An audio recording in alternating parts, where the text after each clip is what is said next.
बोले सद्गुरु भगवान की जय। परम वंदनीय माता जी की जय। शांति कुंज हरिद्वार की जय। तपोभूमि मथुरा की जय। ग्राम देवता की जय। स्थान देवता की जय। बोले सिद्ध बाबा की जय। बोले श्रीमद् पावन प्रज्ञा पुराण की जय। कल से भी दोनों हाथ गोदी में उगते हुए सबका का ध्यान करें। गायत्री महामंत्र, वेद मंत्र, देव मंत्र, विश्व मंत्र, ऋषि मंत्र एक साथ एक स्वर में गायन करने की कृपा करें।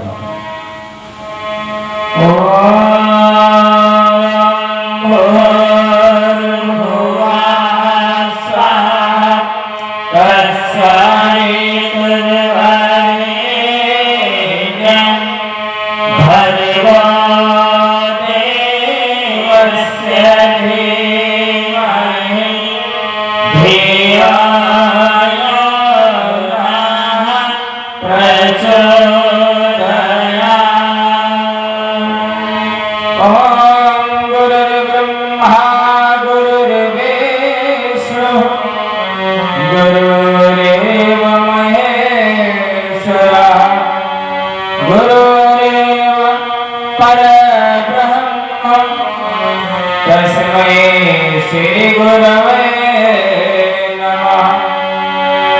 हरने को अज्ञान ज्ञान की ज्योति अखंड जलाए, भो पर लाने स्वर्ग योजना युग निर्माण चलाए। ज्ञान यज्ञ के लिए समर्पित जिनका जीवन सारा, उन सद्गुरु श्री राम चरण में विनम्र प्रणाम हमारा, विनम्र प्रणाम हमारा। बोले सद्गुरु भगवान की जय। चरणों में सदे गुरु के चारों पदार्थ मिलते, दर्शन से सदे गुरु के है सोए भाग्य जगते। गुरु वंदना यहाँ से प्रारंभ कर रहे हैं। सभी भाई बहन ताली बजाते हुए गुरु वंदना हमारे साथ साथ दोहराने की कृपा करेंगे। अरे गुरु जी पुकारा करेंगे, गुरु जी के चरणों में गुजारा करेंगे।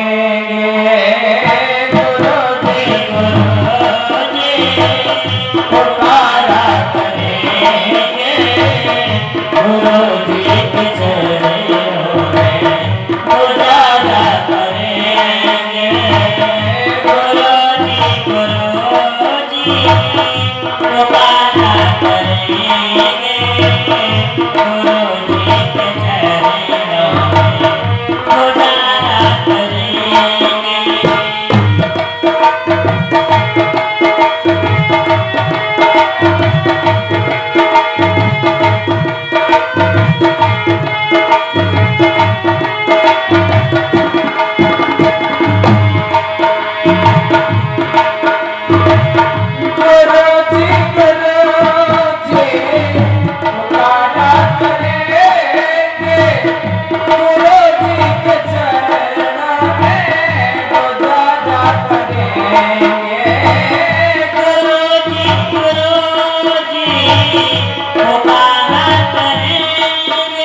इशारा करेंगे। गुरु जी के चरणों में गुजारा करेंगे। गुरु जी पुकारा करेंगे। गुरु जी के चरणों में गुजारा करेंगे।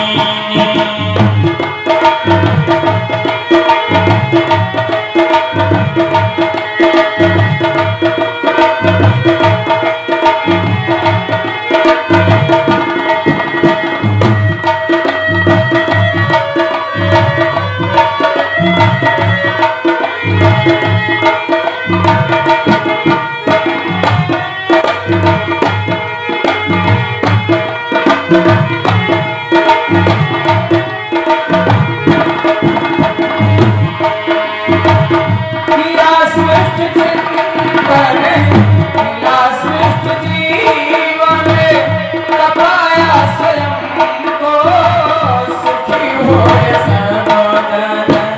किया श्रेष्ठ चिंतन, किया श्रेष्ठ जीवन, तपाया स्वयं को सुखी होए सभी। यही कर्म तेरा निहारा करेंगे। यही कर्म तेरा निहारा करेंगे। गुरु जी के चरणों में गुजारा करेंगे। यही कर्म तेरा निहारा करेंगे। गुरु जी के चरणों में गुजारा करेंगे। गुरु जी के चरणों में गुजारा करेंगे।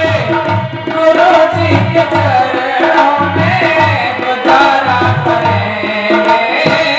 गुरु जी के चरणों में गुजारा करेंगे। गुरु जी के चरणों में गुजारा करेंगे। गुरु जी पुकारा करेंगे। गुरु जी पुकारा करेंगे। गुरु जी के चरणों में गुजारा करेंगे। गुरु जी के चरणों में गुजारा करेंगे। गुरु जी के चरणों में गुजारा करेंगे। गुरु जी के चरणों में गुजारा करेंगे। बोले सद्गुरु भगवान के जय।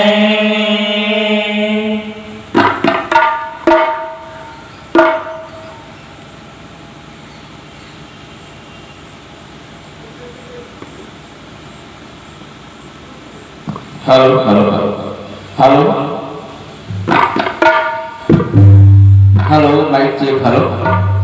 बोले सद्गुरु भगवान की जय। गायत्री माता की जय। शंकर भगवान की जय। कृष्ण कन्हैया की जय। शेरा वाली मैया की जय। बोलिए सब संतन की जय। हाँ, हमारी शक्ति स्वरूपा बहनें, माताएं, देवतुल्य भाइयों, दूर दूर से आए प्रज्ञा परिजनों, नगर वासियों, ग्रामवासियों, जहां तक हमारी आवाज सुन रहे हो, सभी भाई बहन थोड़ी देर के लिए अपने कार्यों को विराम दे करके कथा पंडाल में आने की कृपा करें। दोपहर की कथा शुरू हो चुकी है।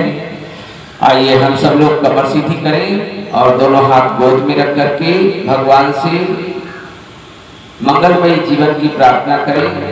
आइए गायत्री महामंत्र का भाव सूत्र दोहराते हुए बोलिए। वो प्राण स्वरूप, उस प्राण स्वरूप, दुख नाशक, दुख नाशक, सुख स्वरूप, सुख स्वरूप, श्रेष्ठ, श्रेष्ठ, तेजस्वी, तेजस्वी, पापनाशक, पापनाशक, देव स्वरूप, देव स्वरूप परमात्मा को हम अपनी अंतर आत्मा में धारण करें। वो परमात्मा हमारी बुद्धि को सन्मार्ग में प्रेरित करे। प्रेरित करे। ओम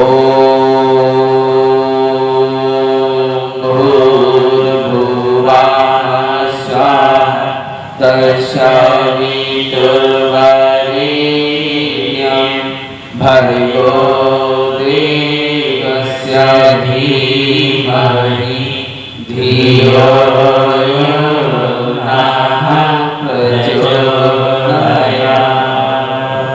गुरुवर गुरुता दीजिए हे पावन श्री राम, जन जन के सुख चैन हित कभी न लो विश्राम। गुरु परमात्मा रूप है, महिमा अगम अपार, जो ही में धारण करे हो भव सागर पार। ओ माया तु वरदे देवी, त्र्यक्षरे ब्रह्मवादिनी, गायत्री छंदसा माता, ब्रह्मयोनि नमोस्तुते, ब्रह्मयोनि नमोस्तुते। ओम व्यासाय विष्णुरूपाय व्यासरूपाय विष्णवे, नमो वै ब्रह्मनिधये वासिष्ठाय नमो नमः, वासिष्ठाय नमो नमः। बोले सद्गुरु भगवान की जय, गायत्री माता की जय, व्यास भगवान की जय। आइए अब हम लोग कथा की ओर बढ़ेंगे। भाइयों बहनों, धीरे धीरे करके आज तीसरा दिन हो गया और तीसरे दिन की मध्याह्न वेला आ गई। हमने भगवान की कथा सुनी, यज्ञ किया। देखिए, जो हम यज्ञ करते हैं तो उस यज्ञ में ऋषियों ने कहा इससे बहुत बड़ा लाभ मिलता। गुरु जी ने तो ये जितना भी काम किया है, तो गुरु जी से पूछा कि इतना बड़ा काम आपने कैसे कर डाला? तो उन्होंने कहा कि माता और पिता, देव संस्कृति के निर्माता यज्ञ पिता गायत्री माता, गायत्री और यज्ञ को लेकर के हमने बेटा इतना बड़ा काम कर डाला। आदिकाल से लेकर के अब तक जो ऋषियों ने कहा कि यज्ञ से बहुत बड़ा लाभ मिला लोगों के लिए, आज कहीं ना कहीं हम लोगों को उतना लाभ क्यों नहीं मिल पा रहा? उसमें हम लोग क्रिया करते हैं और उसका भाव क्या है उस पे हम ध्यान नहीं देते हैं। जिस दिन हमारे ये बात समझ में आ जाएगी तो हम हर क्षण यज्ञ करेंगे और उसके बगैर हम रह नहीं पाएंगे। आपने सुबह देखा, अभी 2 दिन से हम लोग यज्ञ तो बहुत दिनों से आप लोग कर रहे हैं। छोटी छोटी बात हमारे भाई साहब बोले यज्ञ के बारे में बता दिया करें। जैसे कि आप सब लोग आते हैं स्नान करके, खूब पवित्रता धारण करके आते हैं, फिर भी हम 1 चम्मच जल आपको हाथ में देते नहीं देते और कहते हैं कि भाई साहब इसको अपने ऊपर छिड़किए। क्या 1 चम्मच जल से स्नान हो जाएगी? नहीं। घर में आपने जो अपना स्नान वगैरह किया तो वहां अपनी जल्दी जल्दी में शरीर की सफाई की, शरीर को धोया, और यहाँ वो 1 चम्मच जल से आपकी भाव स्नान, भावनाओं को स्वच्छ किया जाता है, निर्मल किया जाता है। और शास्त्र कहता है भावो ही विदते देवा तस्मात् भावो ही कारण। भगवान भावनाओं को ही ग्रहण करते हैं और अगर भाव नहीं है तो वो पूजा बेकार। जिस पूजा में व्यक्ति भाव नहीं, देखिए भाव बहुत बड़ा महत्व रखता है और उन्हीं भावनाओं को उभारने के लिए हम 1 चम्मच जल से आपको भाव स्नान कराते हैं। कैसे भाव बहुत बड़ा है? आप जिस किसी दुकान पर कोई चीज खरीदने के लिए जाते हैं तो उस चीज का सबसे पहले क्या पूछते हैं दुकानदार से? बताओ। भाव। भाई साहब इसका क्या भाव, क्या कीमत है इसकी? अगर बात पसंद बन गई तो फिर उस चीज को खरीद लिया जाता है। इसी प्रकार हम जितना अपना सामान लेकर के पूजा का दुकान लगाते हैं और भगवान को बुलाते हैं, भगवान कहता है कि बेटा तुम्हारा भाव क्या है? देखिए हमारे लोगों के पास तो पूजा के ढेरों सारे सामान हैं और ऐसे से भक्त हुए जिनके पास कुछ नहीं था और फिर भी भगवान ने उनकी पूजा को स्वीकार कर लिया। और उसी का नाम भक्ति है। भाइयों बहनों, महाभारत में विदुर जी की पत्नी, जिस समय भगवान कृष्ण नाना प्रकार से अपनी बाल लीलाएं दिखा रहे थे और लोगों को खुश कर रहे थे, तो विदुर जी की पत्नी उनकी लीलाओं को सुना करती थी और उनकी भक्ति में लीन रहा करती थी, मगर बहुत परेशानी और बहुत गरीबी थी। और विदुर जी घूम फिर करके आते थे, भगवान कृष्ण की लीलाओं की चर्चा करते थे और वो सुन करके बड़ा गदगद हुआ करती थी और सोचती थी एक दिन कन्हैया हमारे घर पर भी आ जाते तो फिर मजा आ जाता। और भाइयों बहनों, जिस दिन भगवान आता है, पुकार सुनता है, और एक दिन भगवान कृष्ण कहाँ गए? दुर्योधन ने अपने यहाँ भोज पर बुलाया, कन्हैया के लिए कहा कि कल हमारे यहाँ दावत है आपकी और सभी लोग आएंगे, कन्हैया तुमको भी आना है। अच्छा, कन्हैया दुर्योधन का भाव जानते थे, उसके अंदर अहंकार था, तो भगवान थोड़ा लेट होकर के पहुंचते हैं। लेट होकर के पहुंचते हैं तो दुर्योधन कड़े तेवर में आकर के अहंकार में डूब करके भगवान से कहता है, तुमने इतनी देर कर दी?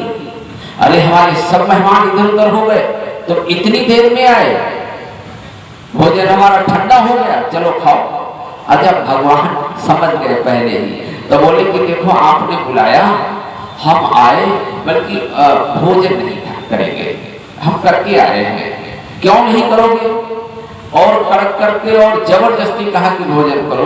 तो भगवान ने कहा, हमने कहा ना हम भोजन नहीं करेंगे, हम आपने बुलाया हम आ गए। तो बताते हैं उसने अपनी पूरी ताकत लगा करके और कृष्ण के लिए जबरदस्ती भोजन खिलाना चाहा। तो भगवान ने कहा, हे दुर्योधन, यूं तो मैं कुछ नहीं, फिर मैं ही सब कुछ हूँ। और वहां पर विराट रूप दिखाया और उस विराट रूप को देख करके सब भयभीत हो गए, दुर्योधन भयभीत हो गया और वहां से भगवान अदृश्य होकर के कहां आए? विदुर जी के यहाँ। अब भूख बहुत जोर लगी हुई थी और वहां से जब अदृश्य होकर के और विदुर जी के घर पे आए तो विदुर जी के घर में बथुआ का साग, रूखा साग रखा हुआ था, नमक था, 2 केला, साग। भगवान का भोग लगाने के लिए पत्नी ने कहा कि नमक तो कहीं से मांग लाओ। नमक डाल करके भगवान का भोग लगा देते हैं और वो नमक मांगने के लिए गए हुए थे। इधर कन्हैया आ गए और कन्हैया ने कुंडी खटखटाई, देवी मैं आ गया, खोलो, दरवाजा खोलो। विदुर जी की पत्नी समझ गई, अरे ये तो माधव की आवाज है, भगवान की आवाज है। गई और कुंडी खोली, देख करके बड़ा गदगद हो गई। आ गए तो कन्हैया? हाँ, अरे आ गया हूँ, मेरी भूख लगी है, बहुत जोरों से भूख लगी है और लाओ कुछ को खिलाओ। अब वो प्रेम में ऐसी डूबी, अपनी गरीबी को याद करके अब कुछ जवाब नहीं दे रही थी। भगवान आया, क्या खिलाएं, कुछ है नहीं। अब भगवान कृष्ण को देख रहे, भगवान ने फिर उनकी तंद्रा को भंग किया, अरे मेरे भूख लगी है और कुछ हो तो खिलाओ, नहीं तो मैं अपने आप खोज लूंगा। विदुर जी की पत्नी डर गई, अगर ये अपने आप खोजेंगे तो और बदनामी हो जाएगी। हाँ हाँ, बैठो बैठो। बिछावन बिछाया और वही रूखा साग और 2 केले लेकर के आई भोग लगाने के लिए जो रखा हुआ था। भाइयों बहनों, भगवान कृष्ण पत्ती मार करके बैठ गए और लगी अपने हाथों से खिलाने। आज बरसों के बाद आप आए हैं, भाव में जब वो डूबी तो सब कुछ भूल गई और लगी अपने हाथों से खिलाने के लिए। केले को छीला, साग अभी नहीं खिलाएंगे, केले को छील करके खुदी खिलाना भूल गई, छील कर खिला रही थी और भगवान आनंदित होकर के खा रहे थे। बहुत आनंद आ रहा है, अरे बहुत स्वाद लग रहा है। और धीरे धीरे केले की गुदी को छील करके नीचे डाल करके छिलका खिला रही थी। आंसू बह रहे थे, प्रेम में डूबी हुई थी और उसी बीच में विदुर जी आ गए। विदुर जी ने जब देखा ये क्या हो रहा और वो भाव की भावनाओं में डूबी हुई थी, विदुर जी ने देखा ये क्या हो रहा और उन्होंने आवाज मारी, देवी ये क्या कर रही हो, अरे केला छिलका खिला रही हो। तब तंद्रा भंग हुई, ध्यान आया, केला खिलाया, भगवान ने खाते ही वो बंद कर दिया। अब वो आनंद नहीं आ रहा जो पहले आ रहा था। बोलिए सतगुरु भगवान की जय। भगवान भाव के भूखे हैं, जब भक्त समर्पण करते हैं। भगवान भाव के भूखे हैं, जब भक्त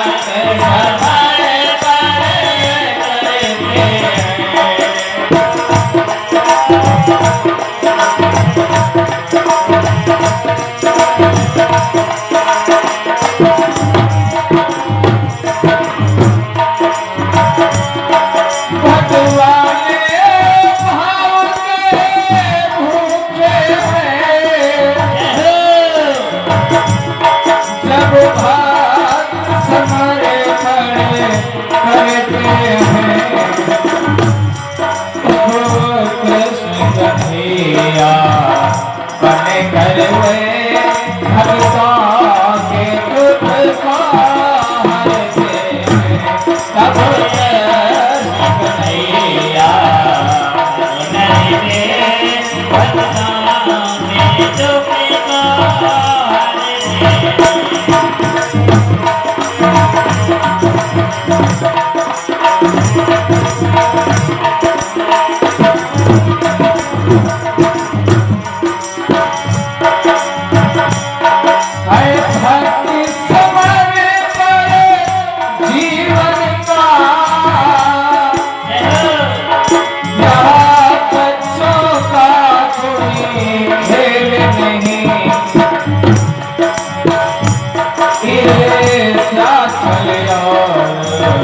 अहंकार से इसका कोई मेल नहीं।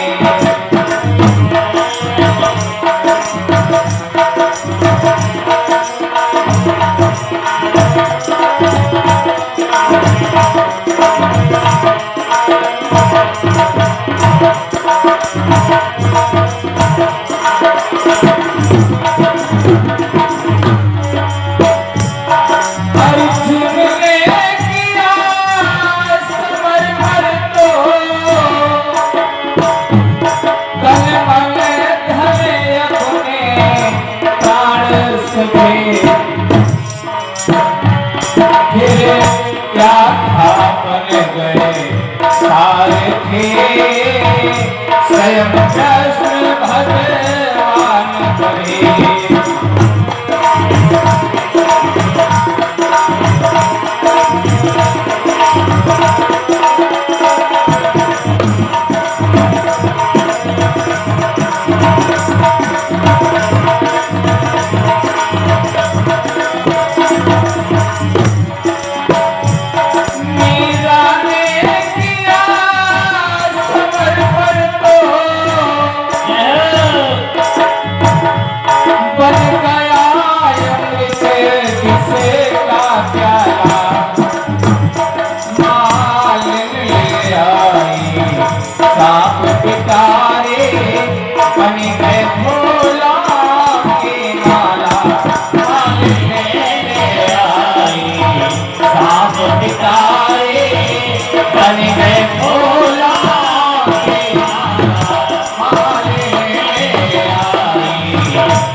बोले सतगुरु भगवान की जय। भाइयों बहनों, हम उस भाव की बात कर रहे हैं जब आप भगवान का पूजन करें तो भावनाओं में डूब करके पूजन करें। अगर कहीं पूजा में आनंद नहीं आता है तो आप समझ लीजिए वो पूजा में कहीं ना कहीं पर हमारी खोट है। गुरुजी 66 माला का रोज जप किया करते थे और 66 माला में गुरुदेव कहा करते थे कि हमें पता नहीं लगता था कि 66 माला कब हो गई। अब आप बताओ। और हमने देखा, हम एक बार जप कर रहे थे, हमारे भाई साहब जप कर रहे थे तो वो माला उठा उठा करके देख रहे थे। कि कब माला पूरी हो जाए, चाय बन गई है, चाय बन गई है, माला कब पूरी हो जाए। अब बताओ हैं भाई, जब आप भगवान का पूजन करें तो उसकी भक्ति में भाव सहित डूब जाएंगे, तब आनंद आता है भक्ति। और यही बात यज्ञ के बारे में हम आपको बता रहे हैं। हम लोग जो यज्ञ करते हैं, एक चम्मच जल हमने लिया, अपनी भावनाओं को स्नान कराया, और उसके बाद में क्या करते हैं, उसके बाद में भाई और बहनों हम फूल भगवान के लिए चढ़ाते हैं, फूल लेकर के आते हैं। फूल भगवान के लिए क्यों चढ़ाते हैं? फूल से भगवान नहीं खुश होता। भगवान कहता है, देखिए पूरी दुनिया उसकी है, वो कहीं से कहीं अच्छे से अच्छा फूल लेकर के और खुशबू ले लेगा, और उसे हैं फूल हम इसीलिए, ये जितना भी पूजा का कर्मकांड है, इसके पीछे एक शिक्षण छिपा हुआ है। ऋषियों ने छुपके से, जैसे हम किसी छोटे बच्चे को पढ़ाते हैं तो कबूतर पहले बना देते हैं, कबूतर है ना, और बच्चे को छोटे वाले को पढ़ाते हैं का से कबूतर।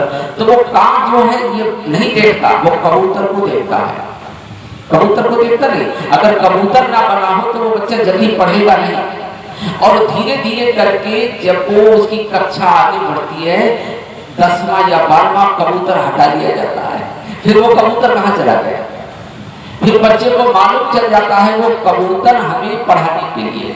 इसी तरह से ऋषियों ने जितना ये पूजा का सामान है, इस पूजा के पीछे एक शिक्षण छिपा दिया। उसको जिस दिन हम समझ जाएंगे, उस दिन पूजा में आनंद आने लगेगा, और जब आनंद आएगा तो पूजा को चमत्कार दिखाई देगा उस पूजा से, और उसी से फिर हमारा आध्यात्मिक विकास होता हुआ चला जाएगा। भाई और बहनों, फूल इसलिए चढ़ाते हैं, मुरझाया फूल नहीं भगवान को चढ़ाते। हम लोग खिला हुआ फूल तो लाते हैं, ताजा फूल, मुरझाया नहीं। फूल से तात्पर्य यह है कि हमारा जीवन का पुष्प खिला या नहीं, हमारी जिंदगी से ईर्षा द्वेष निकला या नहीं, जलन कुढ़न ये निकली हमारे जीवन से या नहीं। जब तक ये निकलेगी नहीं तो हमारे जीवन का पुष्प खिलेगा ही नहीं। मुरझाया। आज हमने देखा लोगों को प्राकृतिक हंसी भी नहीं आ रही, नकली हंसी हंसते हैं। जीवन बहुत अस्त व्यस्त हो गया। बड़ा हमने देखा व्यक्ति मुरझाया चेहरा लिए घूमता रहता है, प्राकृतिक हंसी उसके अंदर नहीं रहेगी, बनावटी हंसी हंसता है। तो ईर्षा है, द्वेष है, जलन है, कुड़न है हमारे आपके अंदर भरा हुआ। इस वजह से वो जीवन का पुष्प खिला नहीं तो भगवान स्वीकार कैसे कर ले।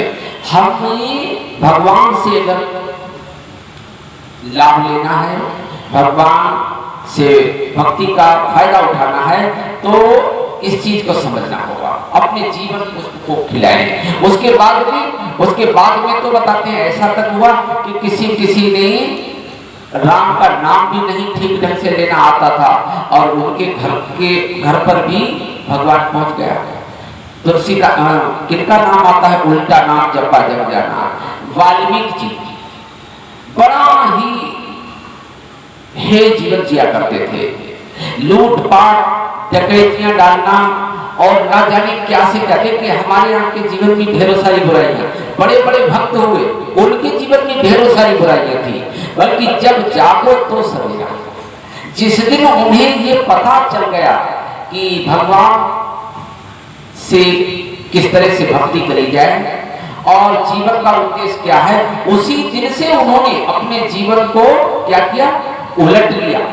उल्टा नाम तो उल्टा जपा ही, बल्कि जीवन क्रम को भी उल्टना पड़ेगा। केवल नाम उल्टा जपने से काम थोड़ी चलेगा। चोरी डकैती करते थे, उन्होंने वो छोड़ दिया। ऐसा नहीं था कि दिन भर तो भगवान का नाम लेते और जब करते रहे, रात को बंदूक कंधा पर लेते। नहीं, जिस दिन से उन्होंने भगवान की भक्ति का संकल्प लिया, सप्त ऋषियों ने उन्हें गुरु मंत्र दिया, उसी दिन से उन्होंने अपने जीवन क्रम को उलट लिया। और उलटने के बाद में चाहे जो नाम आपके मुख से निकले वही मंत्र बन जाएगा और उसी में परमात्मा की शक्ति आ जाएगी और वहीं पर से आपका चमत्कार शुरू हो जाएगा। उल्टा नाम जपा जग जाना, वाल्मीकि भय ब्रह्म समान। जिनके घर में आदि शक्ति माता सीता ने जाकर के शरण ली। भाइयों और बहनों, जीवन परिष्कार पुष्प हम चढ़ाएं तो मनन और चिंतन कीजिए कि हम अपने जीवन के पुष्प को खिला रहे हैं या नहीं, हमारी श्रद्धा का विकास हुआ या नहीं। एक छोटी सी कहानी बताते हैं। एक मोची था सुदास, जूते काटने वाला, और उसी के कहीं नजदीक भगवान बुद्ध समागम के लिए आए हुए थे, सत्संग के लिए। बड़े बड़े लोग पहुंच रहे थे, भाई भगवान बुद्ध आए हैं। मोची सुदास को जिसमें ये बात पता लगी कि इतना पहुंचा हुआ व्यक्ति, भगवान जिन्होंने सारी दुनिया को अच्छा बनाने का संकल्प लिया है, वो आए हुए हैं, तो सुदास ने अपना जूता काटने का सारा काम छोड़ दिया। पत्नी से आकर के बोला कि हे देवी, फूल तो सभी लोग ले जाते हैं, कोई ऐसा फूल बताओ जो सबसे बढ़िया हो और मैं भी लेकर के और भगवान के चरणों में अर्पण करूंगा जाकर के। तो पत्नी ने कहा फूल तो एक है, बेमौसम के फूला हुआ है, बल्कि वहां कोई पहुंच नहीं सकता, नील कमल है, बड़ी कीचड़ के बीच में है। उसने कहा मैं जाऊंगा। श्रद्धा श्रद्धा लगन कुछ भी करवा सकती है आदमी से। वो सुदास वहां से भागा, भागते भागते और नील कमल को देखा, कीचड़ में घुस गया। घुसने के बाद में पुष्प को तोड़ा, कीचड़ से सना हुआ, प्रसन्न मुद्रा में घर आया, नहाया धोया और उसके बाद में केले के पत्ते पे उस फूल को सजाया और सजाने के बाद में अपनी पत्नी से बोला आज उपवास रखना। बच्चों से कहा तुम भी व्रत रखना, आओ सब लोग हाथ लगाओ और ये फूल मैं भगवान के चरणों में लेकर के जा रहा हूँ। वो भगवान जो सारी दुनिया को जगाने के लिए आए हैं। और उस कितनी भाव श्रद्धा के सहित पत्नी से बार बार कह रहा है कि आज भोजन मत करना जब तक मैं ये पुष्प चढ़ा करके ना आ जाऊं। बच्चों आज भोजन मत करना और सभी लोग आओ हाथ लगाओ। सबने हाथ लगाया, सबने उपवास का संकल्प लिया, केले के पत्ते पे सजा करके वो फूल को लेकर के चल दिया। नगर के बाहर निकला, उस नील कमल की सुगंध और सुंदरता को देखते ही नगर का सेठ भगवान बुद्ध से मिलने जा रहा था, तो उसने देखा अरे ये तो अद्भुत बेमौसम कितना सुंदर फूल है। कहा कि हे भैया ये कहाँ लिए जा रहे हो? तो सुदास ने कहा कि मैं अपने भगवान बुद्ध के चरणों में चढ़ाऊंगा जाकर के। तो बोले तुम कुछ और चढ़ा देना, ये मुझे दे दो, मैं बदले में तुम्हें 10 चांदी के सिक्के दे दूंगा, आपका महीने भर का इंतजाम हो जाएगा, चाहो तो 2-4 महीने गुजर बसर कर सकते हो।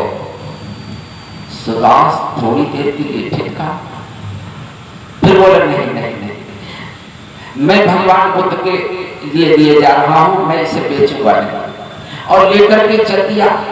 आगे बढ़ा तो देखा राजा का मंत्री रथ सहित आ रहा भगवान बुद्ध से मिलने के लिए। उसने भी रथ रोका और कहा अरे अति सुंदर, कितना बढ़िया पुष्प है।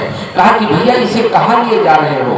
तो बोले मैं अपने भगवान के चरणों में लेकर के अर्पित करूंगा जाकर के, मैं अपने भगवान के लिए दिए जा रहा हूँ। बोले कि तुम कुछ और चढ़ा देना, मैं तुम्हें 100 चांदी के सिक्के दूंगा और तुम इसे मुझे दे दो और तुम कुछ और चढ़ा देना। उसने कहा अरे, फिर उसे थोड़ा भान हुआ ये मेरी श्रद्धा।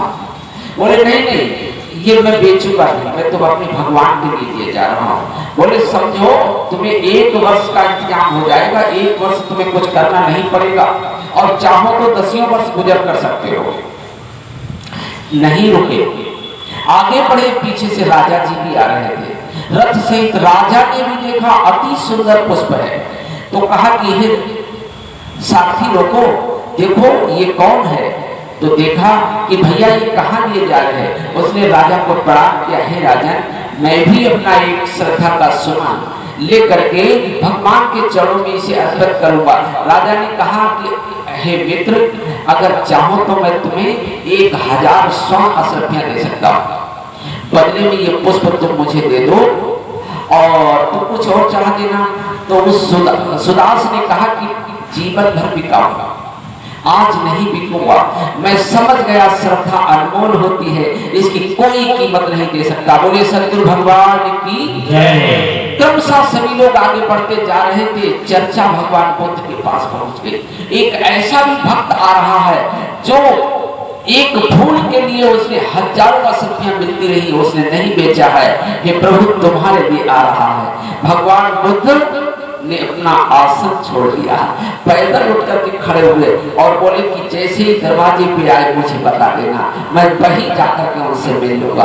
और भाई और बहनों, भगवान बुद्ध ने उसे हृदय से लगा दिया। बोले ये तो अपने जीवन का सब कुछ लेकर के मेरे लिए आ रहा है, आप लोग तो एक अंश, और ये तो सब कुछ लेकर के आ रहा है। और भाई और बहनों, वो भक्त सुदास धन्य हो गया। बोली भक्त और भगवान की जय। ये श्रद्धा है, ये भाव है भाई और बहनों। इसी भाव से लोगों ने भगवान से लाभ उठाया, इसी का नाम भक्ति है। इसी भाव को लेकर के सबरी ने झूठे वेद खिला दिए थे। आप सब लोग जानते हैं, दुर्योधन की मेवा त्यागी, 56 भोग भगवान ने छोड़ दिया था और रूखा साग किसके घर आकर के खाया? विदुर जी ने। ये क्या है? ये हमारे भावनाओं का चमत्कार। भाई और बहनों, जब तक हमारी पूजा में हमारे भाव का विस्तार नहीं होता है, भावनाएं जगती नहीं हैं, तब तक हमारी पूजा वो चमत्कार नहीं दिखाती। इसीलिए हम 1 चम्मच जल से आपको स्नान कराया, फूल चढ़ाने का भाव यही है। हमारे अंदर की श्रद्धा का विकास हुआ या नहीं, हमारे जीवन का पुष्प खिला या नहीं। इसके बाद हम क्या करते हैं? हवन में बहुत सारी चीजें मीठा भगवान को खवाते हैं, नहीं खिलाते। अधिकतर पूजा में मीठा ही क्यों चढ़ाया जाए? आप हमको बताओ, क्या भगवान को नमकीन पसंद नहीं है? नमक नहीं पसंद है? सोचिए, ज्ञान लगाइए। भगवान मीठा इसीलिए हम चढ़ाते हैं। आप भगवान को भाई और बहनों मीठा इसीलिए खिलाया जाता है ताकि हमारा जीवन मधुर बना अभी नहीं, व्यवहार हमारा मधुर हुआ या नहीं। मीठा लेकर के भगवान के पास हम पहुंचे तो हमारा जीवन मधुर, व्यवहार मधुर हुआ या नहीं। अगर व्यवहार कर्कश है तो बात बनने वाली नहीं है। अगर व्यवहार हमारा अच्छा नहीं है तो मीठा चढ़ाने से भगवान खुश नहीं होगा। हमेशा ध्यान रखना, मीठा इसीलिए चढ़ाया जाता है ताकि हमारे जीवन में मधुरता का समावेश हो। वशीकरण एक मंत्र है, तजिदे वचन कठोर। भाई और बहनों, इसीलिए हम भगवान को मीठा। आज घरों में लड़ाई झगड़ा क्यों होते हैं? व्यक्ति को बोलना नहीं आता है, बोलता है तो कुछ ऐसा कि उसके मित्र भी उसी के शत्रु बन जाते हैं। व्यवहार की कला नहीं आती, उसके जीवन में मधुरता नहीं है। इसीलिए भगवान के लिए जब कभी मीठा उठा करके चढ़ाया जाए तो पूरा ध्यान दीजिए, कहीं हमारे व्यवहार में कड़वाहट तो नहीं है, उसको हमें ठीक करना है। इसीलिए हम भगवान के लिए मधुर मीठा खिलाते हैं, ठीक है।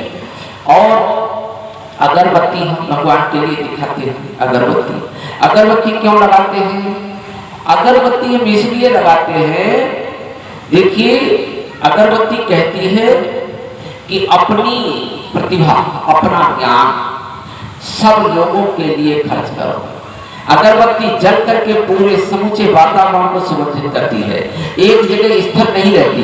भगवान ने तुम्हारे अंदर प्रतिभा, तुम्हारे अंदर ज्ञान दिया है, उस ज्ञान को अपने लिए न खर्च करके लोक मंगल में भी लगाइए, लोगों के लिए खर्च कीजिए। इसीलिए अगरबत्ती हम भगवान के लिए लगाते हैं और 1 लोटा जल चढ़ाते हैं। हम एक लोटा जल चढ़ा करके भगवान से क्या कहना चाहते हैं? देखिए, एक लोटा जल भगवान से इसलिए चढ़ाते हैं, ये हमारे शरीर में जो पसीना है, ये शरीर में जो जल है, इसकी एक एक बूंद हम तेरे लिए खर्च करेंगे। हे प्रभु, हम पसीना बहाएंगे, हम श्रम करेंगे तुम्हारे लिए, इसीलिए हम ये जल चढ़ाते हैं। इस तरह से भाई और बहनों, अगर हमने यज्ञ के ज्ञान विज्ञान को समझ लिया, देखिए, तो फिर आनंद आ जाएगा। इसी ज्ञान विज्ञान को समझ करके और यज्ञ से सूक्ष्म जगत का निर्माण होता है। आज आप देखते हैं कि वातावरण बड़ा गड़बड़ा गया है। भगवान राम ने जिस समय रावण को मार दिया, असुरों को समाप्त कर दिया, भगवान राजा भी बन गए आकर के, मगर ऋषि गण जब इकट्ठे हुए, ब्राह्मण सब इकट्ठे हुए, तो उन्होंने कहा कि आपने असुरों को तो मार दिया, मगर असुरों के द्वारा जो छोड़े गए थे विचारों ने जो वातावरण गड़बड़ाया था, वो वातावरण अभी भी नहीं मरा है, वो हमें प्रभावित कर रहा है। उस वातावरण का समन करने के लिए, अच्छा बनाने के लिए, हे राम, तुम्हें कम से कम 10 अश्वमेध करने पड़ेंगे। 10, एक नहीं, 10 अश्वमेध काशी बनारस में भगवान ने ऋषियों की सलाह से किए। तो यज्ञ क्या करता है? वातावरण को, बात का आवरण, इसका बहुत बड़ा महत्व है भाई और बहनों। और उस वातावरण को शुद्ध करने के लिए यज्ञ काम करता है। आप देखिए, वातावरण की बात कैसे समझ में आएगी?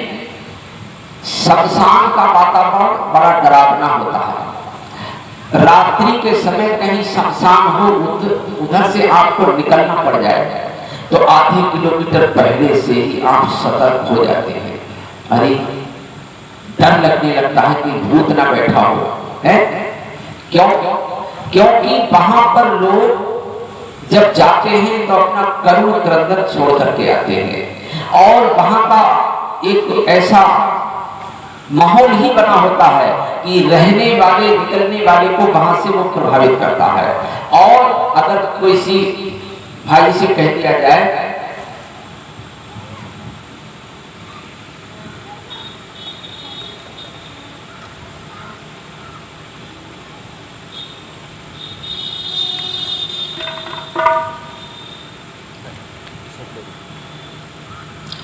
किसी से कह दिया जाए, भाई साहब आज तो सत्संग हो रहा है और आज मंदिर में आप लोगों को सोना है, भाई साहब आज मंदिर में आप सो जाइए, तो मंदिर में कितनी आनंददायक नींद आती है। क्या मतलब है? यहाँ का वातावरण और है, शमशान का वातावरण और है? इसी प्रकार से जिन घरों में लड़ाई झगड़े होते हैं, जिन घरों में गलत विचार और गलत सोचे होती है, तो वहां का वातावरण भी गड़बड़ा जाता है, वो वहां रहने वाले लोगों को प्रभावित करता है। आज आपने देखा होगा, लोग नाना प्रकार की योजनाएं बनाते हैं, गलत विचार और विचार बताते हैं, वहां काफी दूर तक संचरण करते हैं, और जहां अपने अनुकूल वातावरण देखते हैं वहीं पर वो आकर के प्रवेश कर जाते हैं। आज कुछ लोगों को, बहुत लोगों को कहते हैं, सुना भाई साहब अभी तक घर में बहुत अच्छा था, अब क्या बताएं, कुछ दिनों से हमारे घर में बड़ा लड़ाई झगड़ा हो रहा। देखिए, आप चाहें तो अपने घर में स्वर्गीय वातावरण बना सकते हैं। पूजा पाठ करेंगे, बैठ करके सत्संग कीजिए, यज्ञ कीजिए, वहां पर जो है गलत विचार हट जाते हैं और अच्छे विचारों का आगमन शुरू हो जाता है। वहां पर दैवीय शक्तियां, दैवीय विचार उतरना चालू हो जाते हैं। इसीलिए हम ये यज्ञ करते हैं, यज्ञ से पूरा समूचा वातावरण भी निर्मित हो जाता है, जो वहां रहने वाले लोगों को सुख और संतोष और शांति पहुंचाता है। इसीलिए ऋषियों ने कहा, राम से 10 अश्वमेध करो। भगवान कृष्ण ने भी महाभारत जब करवा दिया तो भी पांडवों को राजसूय यज्ञ करना पड़ा, उसी वातावरण को सही करने के लिए। और गुरु जी ने ये अश्वमेधों की श्रृंखला क्यों चलाई? सारी दुनिया का वातावरण अच्छा बन जाए, भाई और बहनों। और यहाँ पर ये यज्ञ देखिए वर्षों से हो रहा, तो इसका भी बहुत बड़ा प्रभाव यहाँ पर रहने वाले लोगों को मिलेगा। तो यज्ञ से भाई और बहनों वातावरण को भी संशोधित किया जा सकता है और आध्यात्मिक शक्तियों को भी अर्जित किया जा सकता है।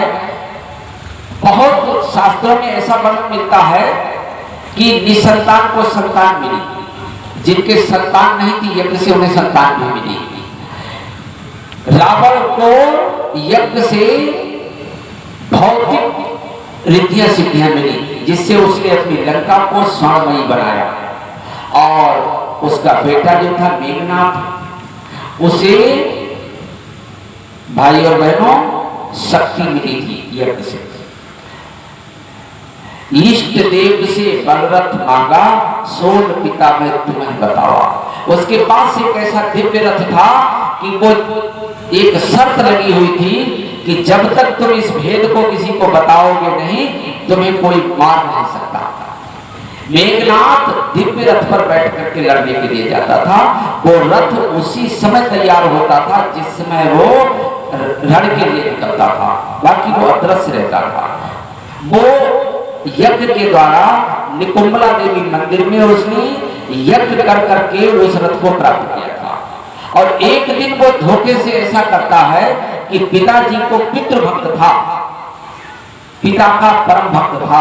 भाई और बहनों, रावण को ज्यादा दुखी देख करके और जब देखा कि पिताजी के दुख का पारावार नहीं है, कुंभकर्ण भी मारा गया, बड़े बड़े वीर योद्धा मारे गए, आज मेरे पिता बड़े दुखी हैं, तो उसने वो भेद अपना पिताजी को बता दिया। पिताजी तुम चिंता मत करो, मैं जब तक हूं ना, मेरे पास वो दिव्य रथ है, जब तक उस पर मैं सवार रहूंगा मुझे कोई मार नहीं सकता है। और उसकी शर्त लगी हुई थी, जिस दिन तुम अपना भेद किसी को बता दोगे उसी दिन तुम मारे जाओगे। और उसी दिन भाई और बहनों वो मेघनाथ मारा जाता है। तो यज्ञ से आध्यात्मिक शक्तियां मिलती हैं, भौतिक शक्तियां मिलती हैं, लोगों को मिली हैं, और असुरता का समूल नाश होता है। जिस समय, और रामायण में आप देखिए, जिस समय असुरता अपनी चरम सीमा पर थी, ऋषियों मुनियों को यज्ञ और जप करने नहीं देती थी, तो उस समय बताते हैं ऋषि मुनि बड़ा परेशान होकर के विश्वामित्र के पास गए। विश्वामित्र गायत्री के विशेष ऋषि थे। बला अतबला नाम की शक्तियां उन्हें गायत्री मंत्र के द्वारा प्राप्त हुई थी। और जब सारे ऋषियों ने देखा, एक तो ये क्षत्रिय है, क्षत्रिय से ब्रह्म ऋषि बने थे, क्षत्रिय हैं, वो चाहे तो खुश हो जाए तो रावण को चुटकी बजाते मार देंगे। ऋषि लोग जानते थे कि अगर विश्वामित्र चाहे तो रावण के लिए अकेले ही काफी है, तो हम सब लोग चलते हैं, हो सकता है हमारी पुकार सुन ले। तो ऋषियों ने जाकर के कहा, अपनी व्यथा सुनाई कि हमें कोई अच्छा काम, ये राक्षसी प्रवृत्तियां राक्षस लोग करने नहीं देते हैं, हे ऋषिराज कोई उपाय बताओ, हमारी रक्षा करो। तो विश्वामित्र ने योग में डूब करके देखा, तो उन्होंने देखा, जान गए कि भगवान आ गया है। अपने संकल्प के अनुसार अयोध्या नरेश के यहाँ उसने आकर के जन्म ले लिया है, और वो अब तो बड़ा भी हो गया है। अच्छा ठीक है ऋषियों, ठहरो, थोड़ी देर के लिए आपका यज्ञ सफल होगा, आपकी योजना सफल होगी, तो मेरा सब सहयोग कर दो। सब ऋषियों ने कहा हम सहयोग करेंगे। बोले मैं अयोध्या जा रहा हूं, और अयोध्या जाकर के राम लक्ष्मण को लेकर के आऊंगा, फिर अपने लोग पुनः यज्ञ शुरू करेंगे और सभी आसुरी शक्तियों का समूल नाश हो जाएगा और तुम सब लोग निर्भय हो जाओगे। तो बताते हैं अधूरा यज्ञ छोड़ करके और कमंडल उठा करके वो अयोध्या चले गए। विश्वामित्र सभी लोग जानते हैं, और वहां जाकर के महाराज दशरथ से राम और लक्ष्मण को मांगा। बोले राजन ध्यान दे, सुन कुछ मेरा,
रक्षा सहायता दो चीजें तुझसे लेने आया हूँ मैं। रक्षा सहायता दो चीजें तुझसे लेने आया हूँ मैं।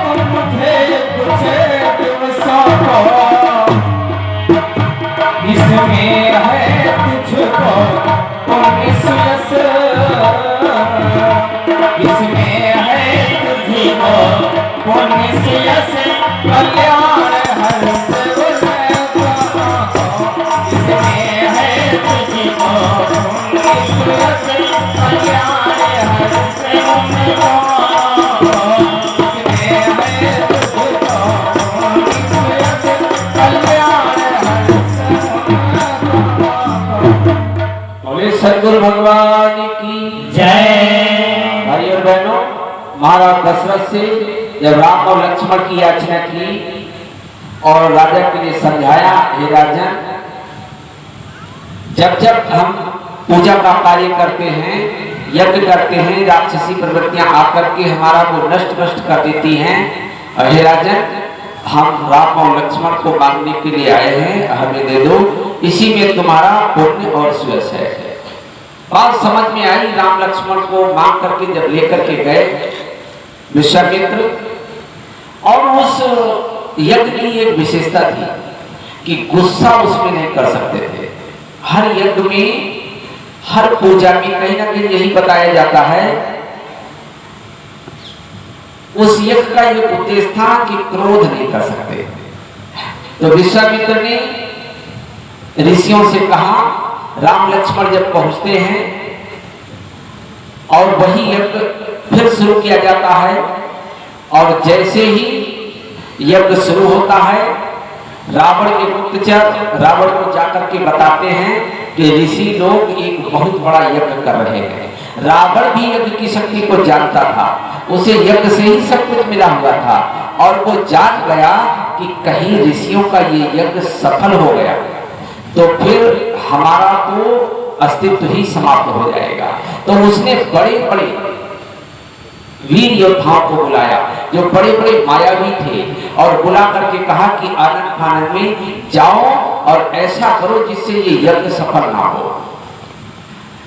और तारका, सुबाहु, मारीच जैसे योद्धा आए। आने के बाद में ऋषियों के यज्ञ को विध्वंस करना चाहा। राम और लक्ष्मण ने उन राक्षसों को मार भगाया, और मार भगाने के बाद में भाई और बहनों, ऋषियों का वही यज्ञ सफल हुआ।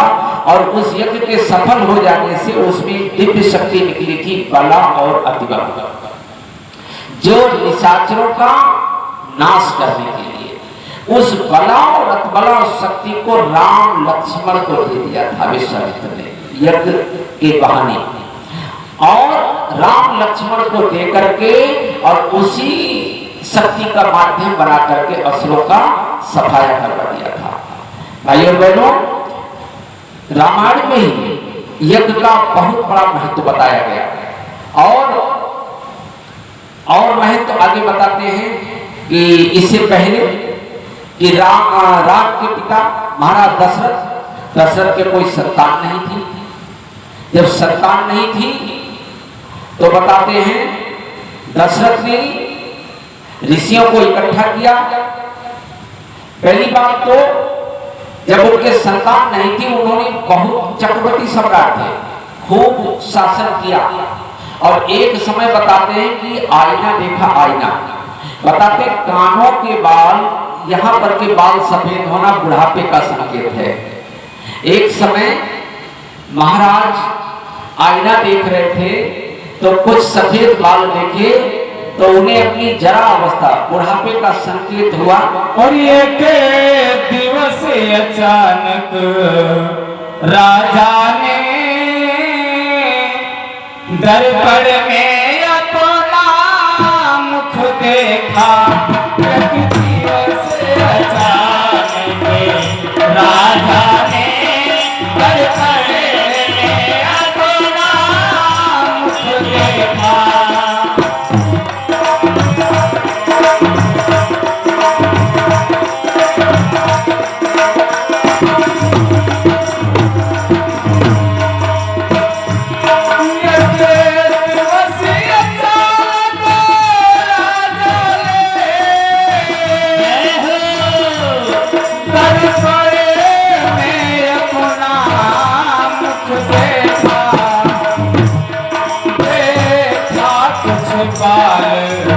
सफेद हुए चौथे पन को सले मुख देखा।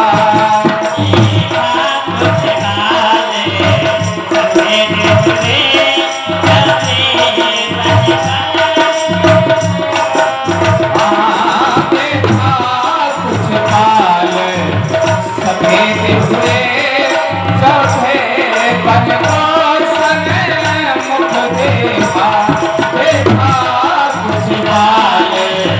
सफेद हुए चौथे पन को सले मुख देखा। श्यापत रामचंद्र भगवान की। महाराज ने देखा अरे जरा अवस्था लग गई, मेरे कोई संतान नहीं है।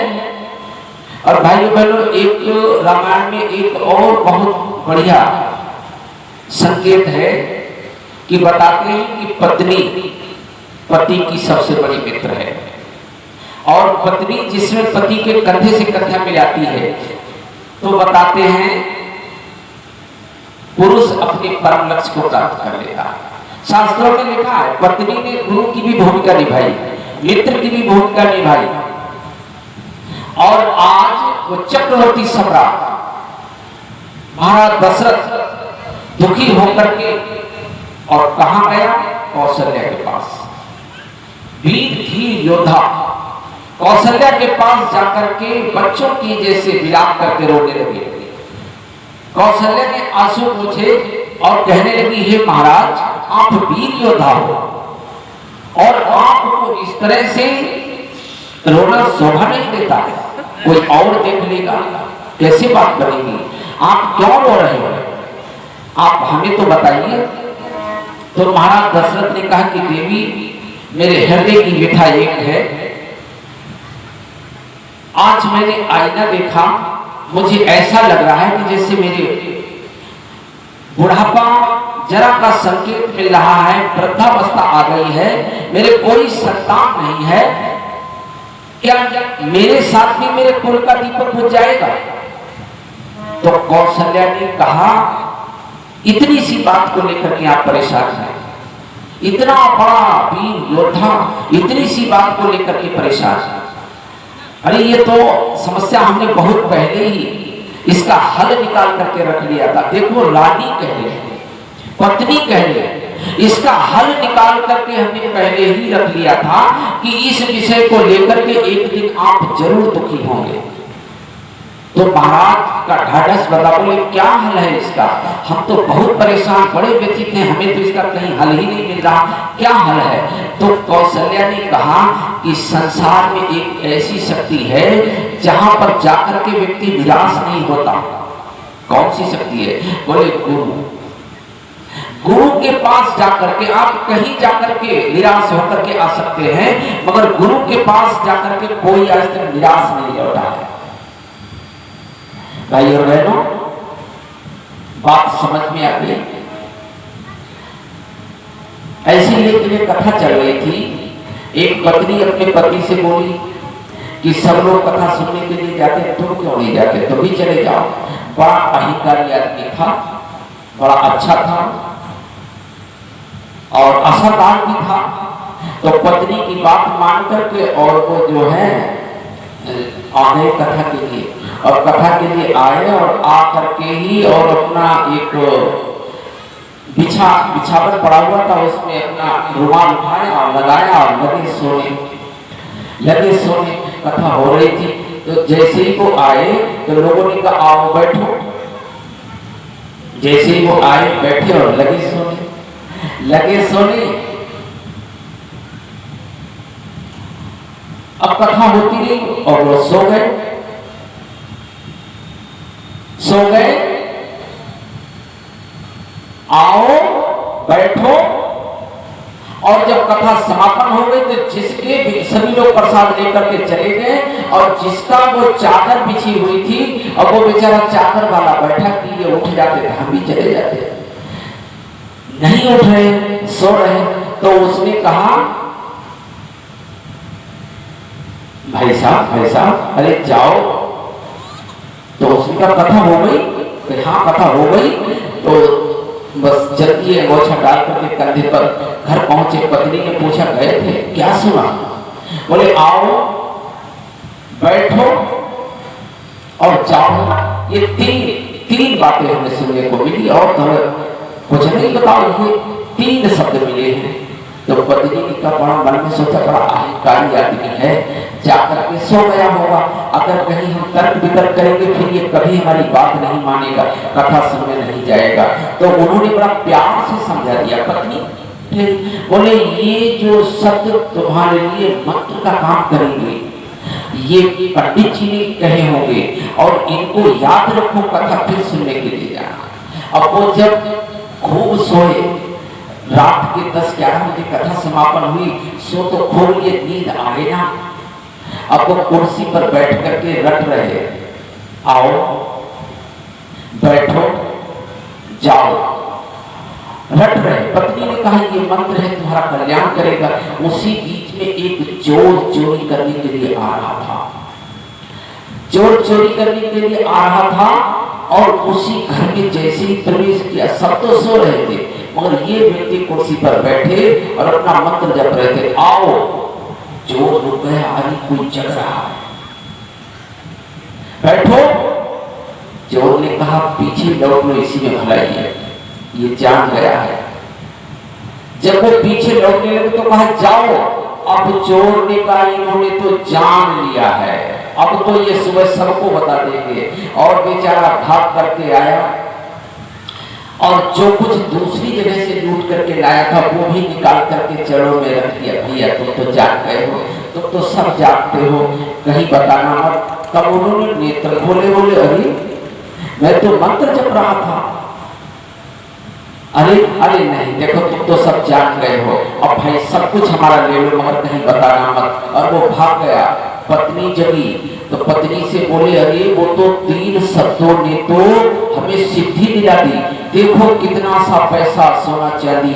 और पत्नी बोली हाँ, वो नकली शब्दों से तुम्हें जब सिद्धि मिल गई, जिस दिन तुमने असली कथा सुनी उस दिन तुम्हारे जीवन का कल्याण हो जाएगा। बोले सतगुरु भगवान की जय। सत्संग में आकर के सोना नहीं चाहिए। भाई और बहनों, राम ने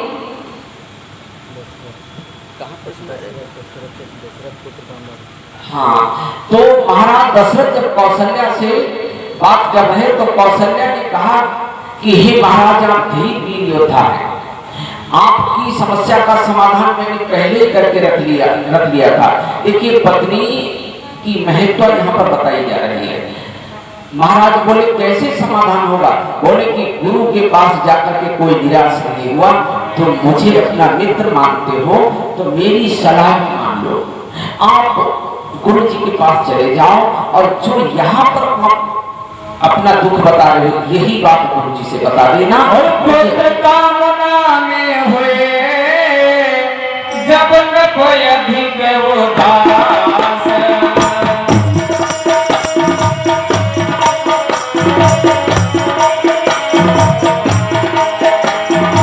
पुत्र कामना में हुए जब न कोई अधिक उदास, पुत्र कामना में हुए जब न कोई अधिक उदास,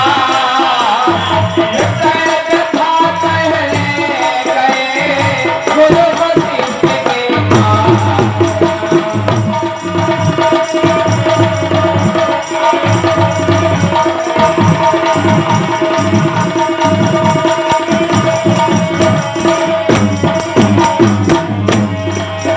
पहले नतमस्तक होकर के फलकार चढ़ाए चरणों में, फलकार चढ़ाए चरणों में, फलकार चढ़ाए चरणों में, फिर गर्भगृह में अस्पताल चुपचाप गिराए चरणों में।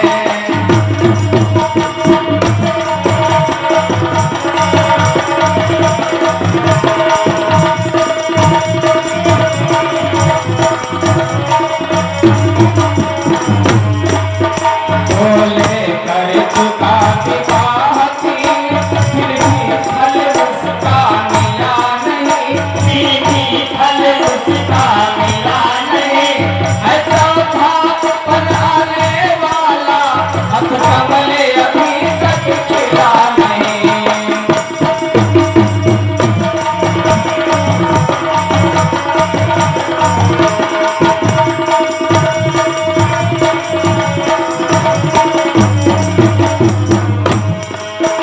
ऐसा तरुवर क्या तरुवर है,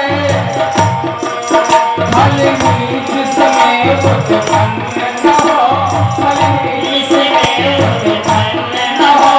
वह जल भरी वह जल धरी भी क्या जल धर है, जल ही से वो संपन्न न हो। वह जल धर भी क्या जल धर है, जल ही से वो संपन्न न हो। वह जल धर भी क्या जल धर है, जल ही से वो संपन्न। हे सद्गुरु भगवान की जय। हाँ भाई और बहनों, इस तरह से कौशल्या की सलाह मान करके महाराज दशरथ कहाँ चल दिए? वशिष्ठ जी के पास में।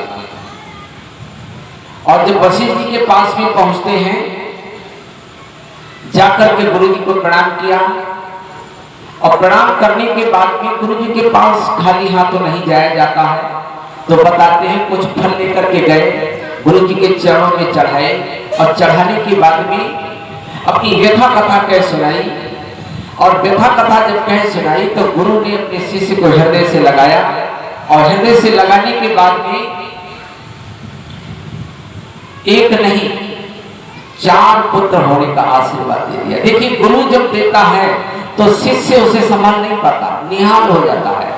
एक नहीं, भाव में आकर के और 4 पुत्र होने का आशीर्वाद दे दिया।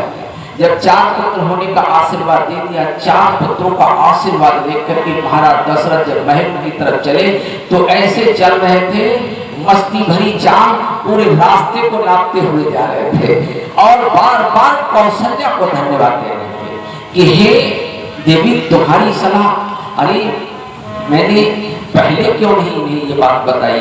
अरे आज मुझे 1 मांगने गया था, मुझे 4 मिल गए। और सोचते हुए घर पहुंचते हैं, कौशल्या ने कहा कि राजन बताइए, तो कहा कि देवी, तुम्हारी सलाह ने तो कल्याण कर दिया है। गुरु जी ने 4 पुत्र होने का आशीर्वाद दे दिया, और 4 पुत्र मिलेंगे। अब इधर गुरु जी ने क्या किया? अपनी योग के द्वारा ब्रह्मा जी से बात की और कहा कि हमने 4 पुत्र होने का वरदान दिया है, हे पिताजी, हमारे पुत्र के लिए 4 पुत्र दे दो। तो उन्होंने कहा कि देखो, अगर कहीं कोई पुण्य संचित होगा तो देखेंगे। और जब देखा तो 7 जन्मों तक कोई संतान का योग नहीं बन रहा था। तो कहा कि हम तो नहीं दे सकते, हमारे यहाँ तो कर्मों का ही लेखा जोखा, कर्मों का व्यापार हो रहा है, जिसका जितना पुण्य होता है उसको उसी हिसाब से दिया जाता है।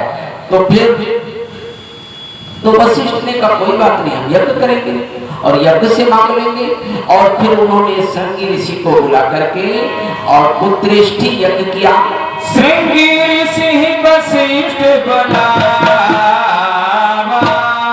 पुत्र काम शुभ जग करावा, भगत सहित मुनि आहुति दे, प्रगटे अग्नि चरो कर ले, प्रगटे अग्नि चरो कर ले, प्रगटे अग्नि चरो कर ले। सदगुरु भगवान की जय। अब देखिए भाई और बहनों, महाराज दशरथ की इच्छा पूरी हुई। अब यहीं पर थोड़ा सा मानस की प्रेरणा भी आपको बताते हैं कि कौशल्या ने किसी भी प्रकार से कुछ यहां पर नहीं मांगा। जो कुछ भी मांगा किसने मांगा? महाराज दशरथ ने। कौशल्या ने यहां पर भी कुछ नहीं मांगा। अब इनके हम पिछले जन्म पर आपको ले चलते हैं। पिछले जन्म में ये मनु और शत्रुपा थे।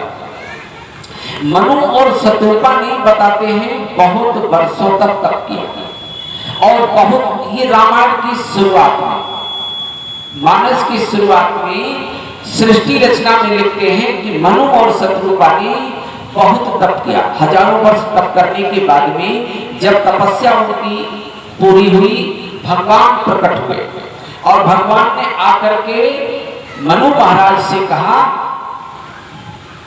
हे राजन, तुम्हारी तपस्या से हम बहुत प्रसन्न हैं, कहो क्या मांगते हो। तो मनु महाराज ने कहा, हे प्रभु, मैं आपसे क्या छिपाऊं, मैं एक ऐसी संतान चाहता हूं जो तुम्हारे जैसी हो और जिसकी आपके चरणों में अनन्य भक्ति हो। ऐसा पुत्र चाहता हूं जिसकी, जो आपके जैसा हो और आपके चरणों में अनन्य भक्ति हो। ऐसा पुत्र हमें नहीं चाहिए जो एक पत्नी घर बैठी है और एक बाहर से भी ले आए। हर माता पिता का फर्ज यही बनता है कि हमें ऐसी संतान भगवान दो जिसकी आपके चरणों में अनन्य भक्ति हो। जननी जने तो भक्त जन के दाता के सूर, ना तो तू यूं बांझ रहे मती गमावे नूर। है ऐसा पुत्र हमें चाहिए। भगवान ने देखा और कहा कि तुम्हारा उद्देश्य बड़ा बढ़िया है, तुम्हारा मंगलमय उद्देश्य है। और एक शर्त आपने लगा दी कि चाहो आप समान सुत प्रभुसन कवन दुराव। मैं तुम्हारे जैसा पुत्र चाहता हूं, तुमसे क्या छिपाऊं।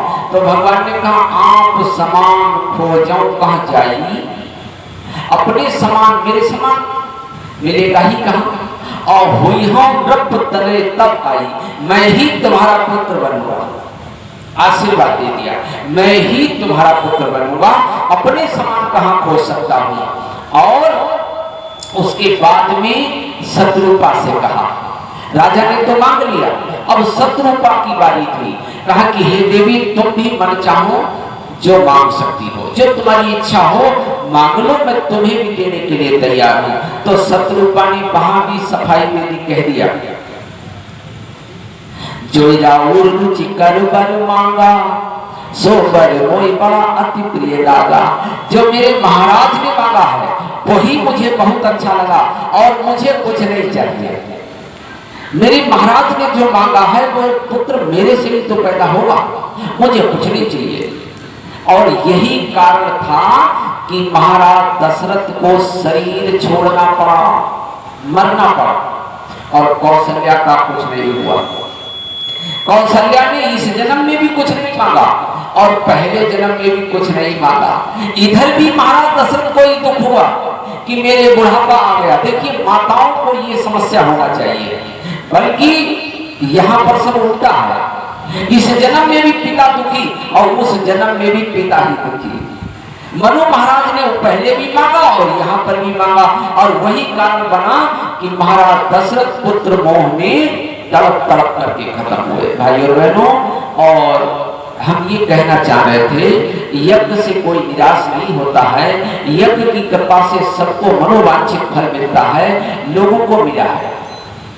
द्रौपदी का जन्म भी यज्ञ से हुआ भाई और बहनों, सावित्री का जन्म भी यज्ञ से ही हुआ।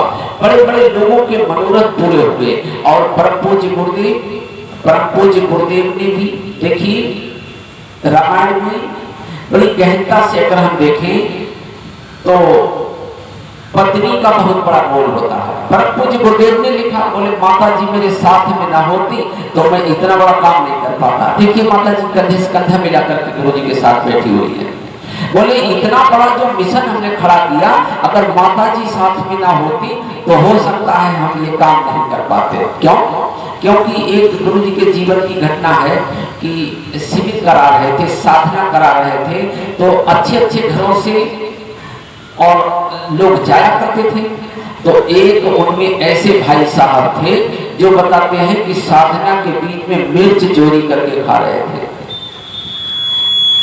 भोजन अंदर कराते थे तो माता जी बनाती थी, गुरुजी परोसते थे, और उसके बाद में खिड़की से देखा करते थे कौन कैसे खा रहा है। तो एक बार गुरुजी ने देखा तो एक भाई साहब मिर्च बाजार से ले आए, वहां मिर्च खाने नहीं देते थे, और रोटी के नीचे छुपा करके रख ली और काट लेते थे, फिर छुपा लेते थे। गुरुजी ने देख लिया, गुरुजी ने देखा, माता जी के लिए बताया, देखो हम इन बच्चों को तपस्वी बनाना चाहते हैं, इनको अच्छा बनाना चाहते हैं, और देखो ये यहाँ आकर भी मिर्च खा रहा है, यहाँ आकर के भी देखो देखो देखो। माता जी ने देखा तो माता जी ने कहा ये तुम्हारे कठोर अनुशासन का परिणाम है।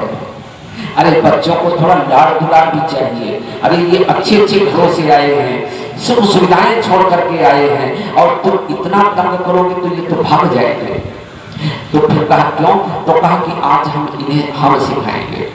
अब आप थोड़ा, माता जी ने क्या किया, मिर्च अपनी झोली में लिया और जाकर के सबसे कहा मिर्च मिर्च मिर्च, बेटा ये ले तू मिर्च, और वो छुपाए रखे हुए था।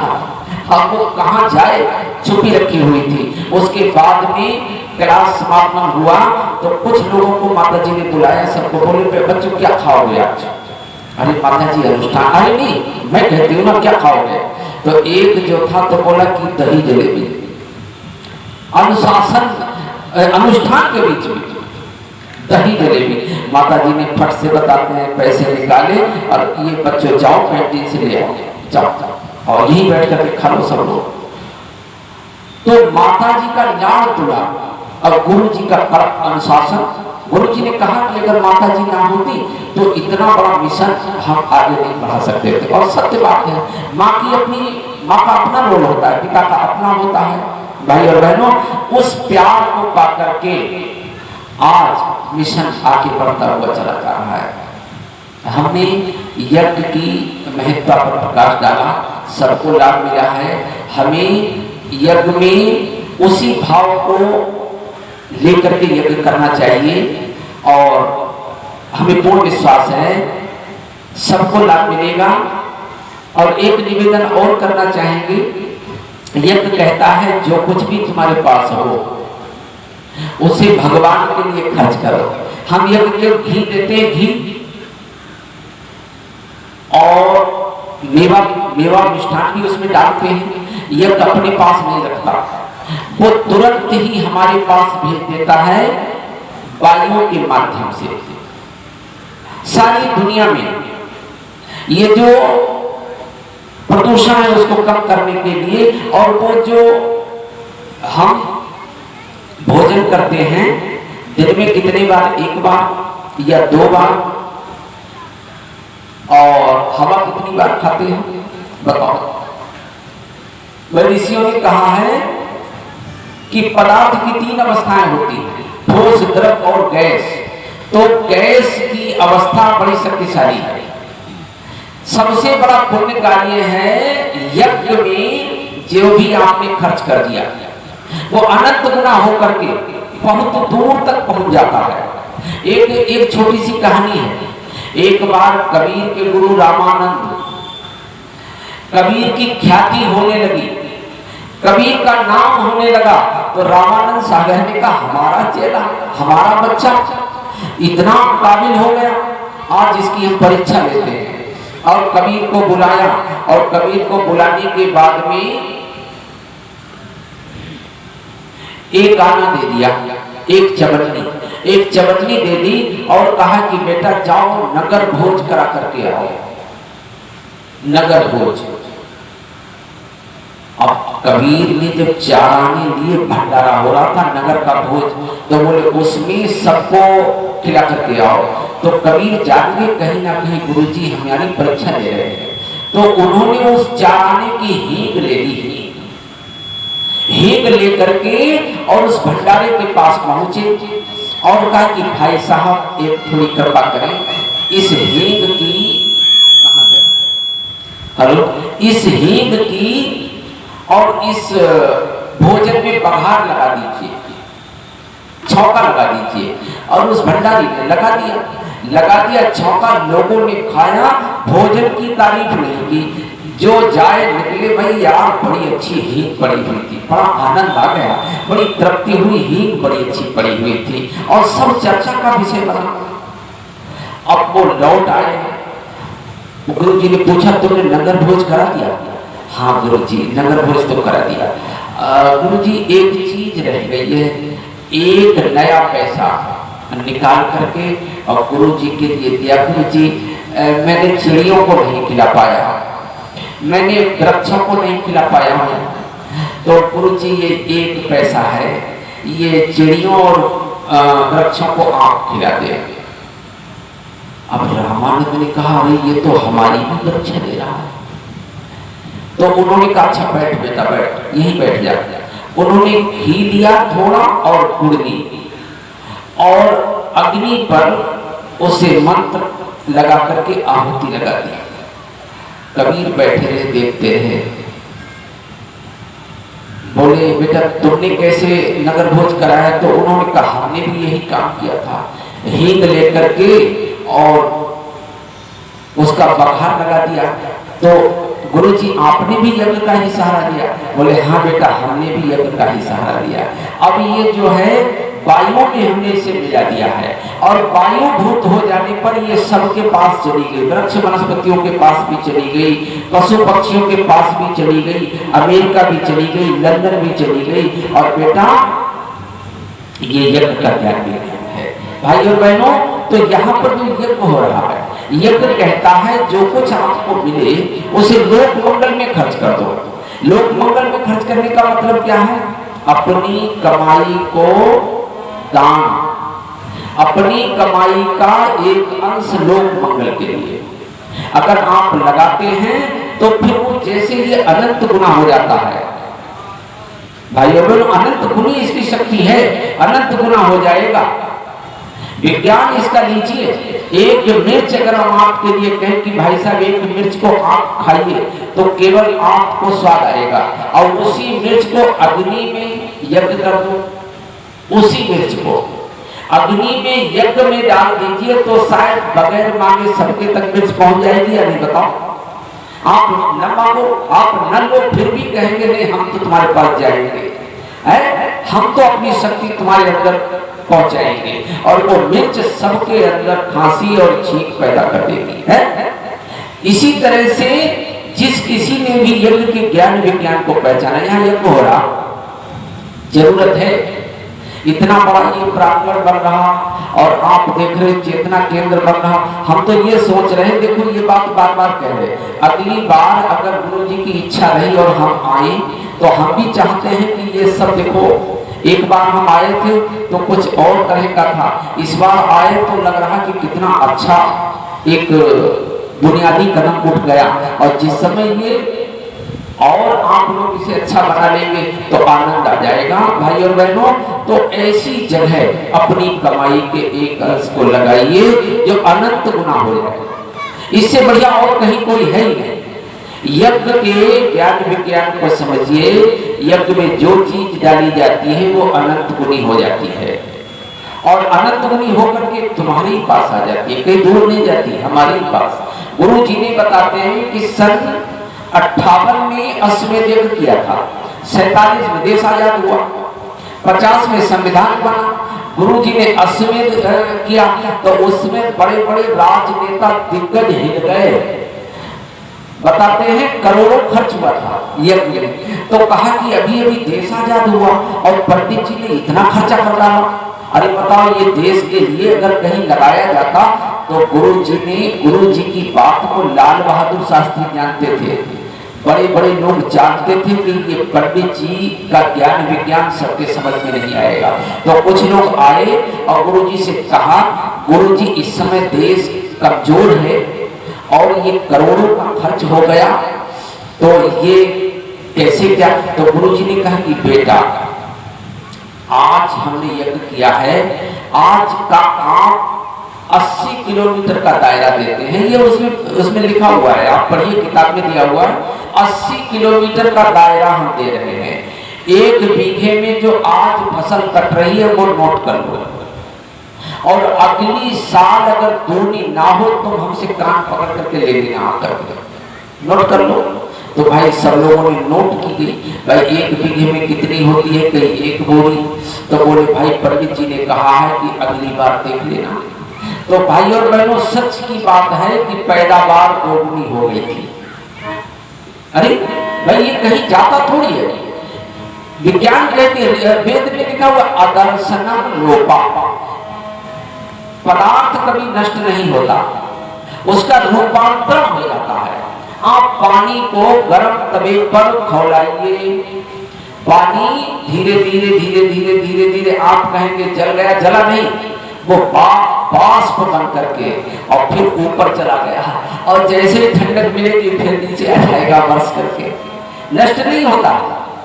जितनी ये मोटरसाइकिलें ये सब है, ये सब हम कहते हैं कि ये खराब हो गई, बेकार हो गई, ये फिर जमीन में मिल करके और फिर लोहा बन करके और फिर पुनः उसी रूप में आ जाती है। अदर्शनम लोपा, किसी चीज का नाश नहीं होता है, पदार्थ नष्ट नहीं होता, उसकी अवस्था बदल जाती है, रूपांतरित हो जाती है।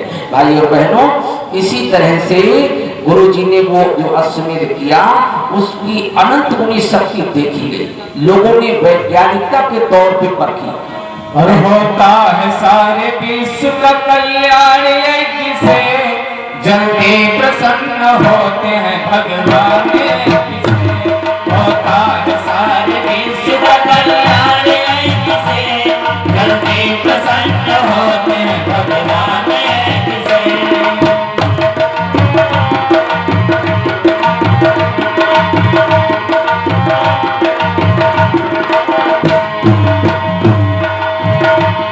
इसका पुजारी कोई पराजित नहीं होता, इसका पुजारी कोई पराजित नहीं होता, इसके पुजारी को कोई भी भय नहीं होता, इसके पुजारी को कोई भी भय नहीं होता।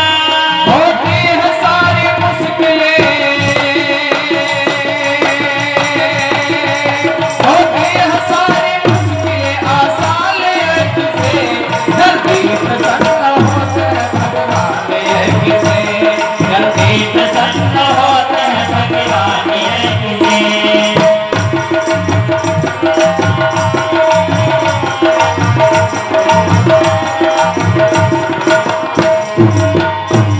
चाहे अमीर है कोई, चाहे गरीब है, चाहे अमीर हो कोई, चाहे गरीब है, जो नित्य यज्ञ करता है वो खुश नसीब है, जो नित्य यज्ञ करता है वो खुश नसीब है।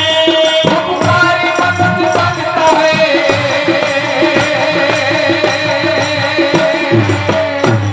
उपकारी मदद मांगता है, सदैव यज्ञ से, जल्दी प्रसन्न होते हैं भगवान यज्ञ से, जल्दी प्रसन्न होते हैं भगवान यज्ञ से। होता है सारे विश्व का कल्याण यज्ञ से, होता है सारे विश्व का कल्याण यज्ञ से, जल्दी प्रसन्न होते हैं भगवान यज्ञ से, जल्दी प्रसन्न होते हैं भगवान यज्ञ से, जल्दी प्रसन्न होते हैं भगवान यज्ञ से।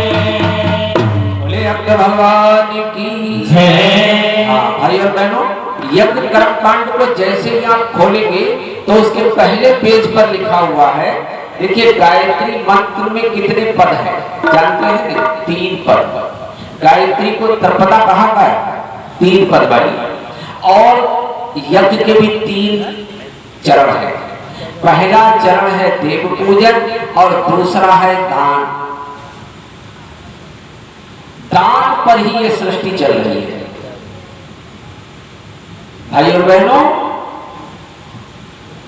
और जिसको ये दूसरा चरण यज्ञ का मालूम हो गया, देखिए हवा जो ये सृष्टि में बह रही, ये दूसरों के लिए ही बह रही। नदियां ये जल लेकर के चल रही, ये दूसरों के लिए, हमारे सबके लिए। हवा हमारे सबके लिए। वृक्ष जितने भी फल उतारते हैं वो अपने लिए नहीं, हमारे ही सबके लिए भाई और बहनों। और ये सारी सृष्टि का चक्र जो है दान पर टिका हुआ है। और हमारे शरीर को आप ले लीजिए उदाहरण के तौर पर, कमाता कौन है? हाथ। हाथ कमा करके लाते हैं, खिलाते किसे हैं? मुंह को। अगर ये हाथ कमा करके लाए, कहेंगे हम तो नहीं देंगे किसी को, अपने ही पास रोक लेंगे, मुंह को नहीं देंगे, तो क्या हाथों की खैर है? रोके रोके। हाथ बड़े होशियार है, कमा करके लाए और उन्होंने कहा हमारी भलाई इसमें है कि हम मुंह के लिए दे दें। मुंह ने कहा तुमने हमारे साथ उपकार किया है, हम 32 दांतों के सहित इसको पीस करके और रस बना करके अंदर भेजेंगे, वहीं करके। पेट ने अंदर अपना काम किया, रस बनाया और रक्त बना करके हृदय को दे दिया। हृदय ने कहा तुमने सबने जब इतना बड़ा उपकार किया है, हम 1 सेकंड रुकेंगे नहीं, हर क्षण उस रक्त को नस नाड़ियों के लिए हम बांटेंगे। हृदय धक धक धक धक सब बांटने के लिए सबने हमारे साथ उपकार किया, हम सबके लिए देंगे। और भाई और बहनों ये एक चक्र चल रहा है। और कहीं पर की नस नाड़ी अगर कहे यहां से यहां तक देने के लिए रोक ले, यहां से यहां तक अगर रोक ले तो क्या निकल आता है? थोड़ा निकल आएगा नहीं, यहां से यहां तक। और जितना उसने रोका था बाद में उससे कई गुना पस और मवाद के रूप में निकालना पड़ेगा।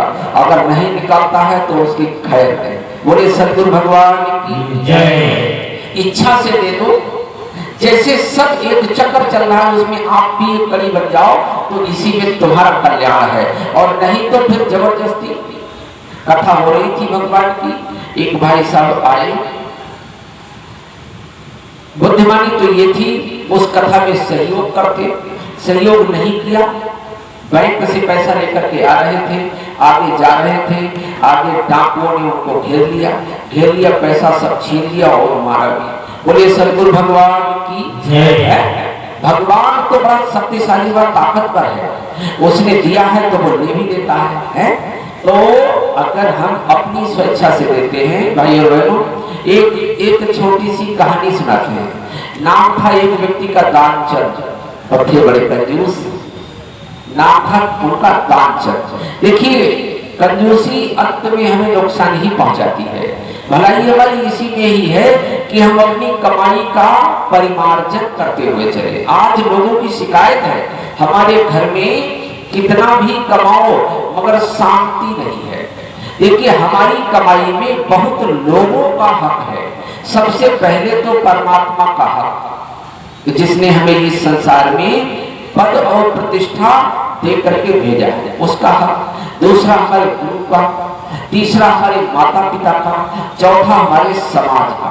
भाई और बहनों ये सब ऋण है हमारे ऊपर। इसीलिए ऋषियों ने कहा इन सब ऋणों से उऋण होने के लिए दशांश, वेदों में शास्त्रों में 10वां अंश कमाई का दान के लिए निश्चित किया गया।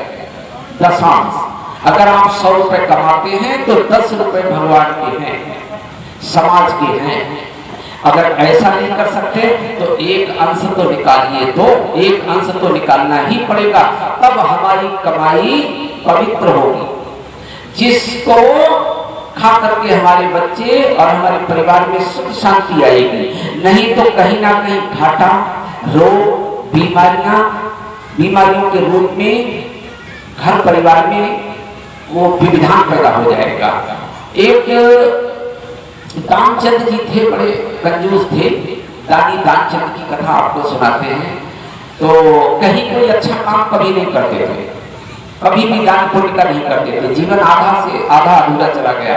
पत्नी ने एक दिन ठेल ठाल करके कहा कि कुछ नहीं तो गंगा स्नान दशहरा है, सभी लोग जा रहे तो तुम चले जाओ और वहां आप सवारी से नहीं पैदल चले जाओ, 10-12 किलोमीटर है। अरे सब लोग अच्छा काम करते हैं, अरे तुम गंगा स्नान के लिए चले जाओ। बात उनके समझ में आ गई। क्या समझ में आ गई? चलो पैदल ही तो जाना है, पैदल चले जाएंगे। और चल दिए, सत्तू वगैरह बांध करके चल दिए। और चलते चलते जैसे ही गंगा घाट पे पहुंचे रुक गए, और रुक करके क्या सोचने लगे? बोले कि पंडा होंगे घाट पे, स्नान करेंगे तो वो दान जरूर ले लेंगे।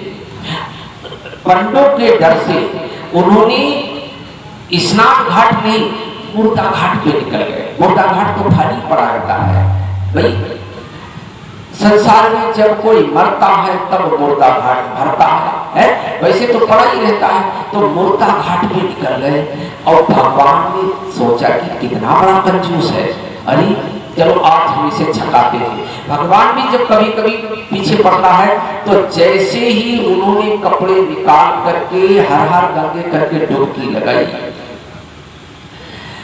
भगवान पंडा बन करके घाट पे जय हो जजमान की, जय हो जय हो। अरे जैसे ही इन्होंने देखा बोले अरे ये तो मुर्दा घाट पर भी बैठ गए आकर के हैं। कहा मुर्दा घाट भी नहीं छोड़ा तुमने? तो बोले बेटा हम संतोषी ब्राह्मण हैं, यहीं पड़े रहते हैं और तुम्हारे जैसा कोई ना कोई यजमान वर्षों में आता है और साल भर का इंतजाम हमारा करके चला जाता है, साल भर का। तो बोले दीदी साल भर का? अरे हम एक दिन का नहीं करेंगे तुम्हारा। बोले नहीं बेटा करना तो पड़ेगा ही। अरे बड़े बड़े आते हैं लोग, साल भर का इंतजाम कर जाते हैं और संतोषी ब्राह्मण है, इस घाट पे तो कोई आता ही नहीं, तुम्हारी जैसा कोई आता है। बड़ा भगवान ने उनके लिए प्रेरणा दी, मगर पल्ले ने बोले नहीं हम एक दिन का नहीं कर पाएंगे। तो भगवान ने कहा करना तो पड़ेगा ही, ये हमारा घाट है। तो बोले अच्छा तो फिर हम उधार करेंगे। पंडित जी ने कहा कोई बात नहीं, संतोषी ब्राह्मण है, उधार कर लो, संकल्प कर लेते हैं। तो उन्होंने कहा एक ढेला संकल्प में, और हमारे पास अब तो गरीब आदमी है, एक ढेला। पंडित जी ने कहा चलो कुछ तो दिया तुमने, कोई बात नहीं। और एक ढेले का संकल्प करके और वो जो दानी दानचंद घर चल दिए। चलते चलते चलते चलते जब घर पहुंचे तो भगवान ने कहा छकाएंगे इनको, एक ढेला भी कोई ढेला है, चलो आज ही चल के ले लेते हैं चल करके। और वो जैसे ही बेचारे घर पहुंचे और हाथ मुंह धोया और चाय पी करके लेते ही थे, वैसे ही पंडा महाराज ने कुंडी खटखटाई। जब कुंडी खटखटाई पत्नी ने देखा बाहर निकल करके और देखा कि कैसे महाराज? बोले अभी ये दान करके आए हैं गंगा स्नान का। तो वो कह दो दान लेने के लिए आए। बेचारी अंदर गई, बोले किसी पंडा महाराज को तुम दान करके आए हो गंगा स्नान? अरे इतनी जल्दी आ गए? कह दो जाकर के बीमार है, बीमार है। पत्नी से कहा कह दो चले जाओ बीमार है। पत्नी बेचारी आई कि बोली ये तो बहुत बीमार है, जब से वहां से आए हैं बहुत बीमार है, बिस्तर पे पड़े हुए हैं और फिर कभी आना। बोले अरे धर्म नहीं सिखाता यजमान को बीमारी हालत में छोड़ करके चले जाए, हम यहीं पर हैं, आप हमें तो आटा उटा दे दो, हम यहीं बनाएंगे खाएंगे, और यजमान को हम इस हालत में धर्म नहीं सिखाता हमारे कि छोड़ करके चले जाएं। जब यजमान हमारे ठीक हो जाएंगे तब हम जाएंगे। अब बेचारी फिर अंदर गई, बोले वो तो कह रहे कि हम यहीं पर रहेंगे, यजमान को बीमार हालत में नहीं छोड़ेंगे। तो बोले अरे तुम हम सांस रोक लेंगे, तुम कह दो जाकर के वो खत्म हो गए, हम सांस रोक लेंगे। अब देखिए कितना कंजूस आदमी, एक ढेला नहीं दे रहा।